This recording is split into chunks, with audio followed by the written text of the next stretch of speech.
આજે તો ચકલીને નાખવાનો છે ને મારી કીધે ઢોળાઈ ગયું. क्या गुंडा बनेगा रे तू।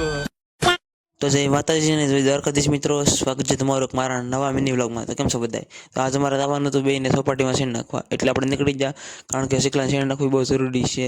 પછી હું શેણ લઈ સતીન ને અભયને બેયને આરે ઉપાડીને આપણે આવી ગયા સોપાટીમાં ચકલાને શેણ નાખવા.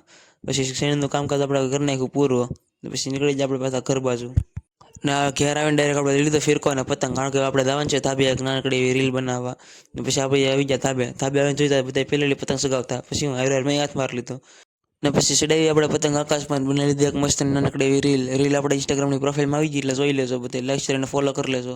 ને રીલ બનાવતા થઈ ગયું અંધારામાં સુરતનો વ્યૂ મસ્ત આવે, પણ આપણે થતું હું મોડું, એટલે આપણે આવી જાય ફટાફટ હેઠા, કારણ કે આપણે દાન છે ભોળાનાથના મંદિરે આપણે પગે લાગવા, એટલે નીકળી જાય પછી મંદિરે. ત્યાં રસ્તામાં મળી જાય આપણને દક્ષત, પછી દક્ષતને મળીને આપણે નીકળી જાય ભોળાનાથના મંદિરે પગે લાગવા.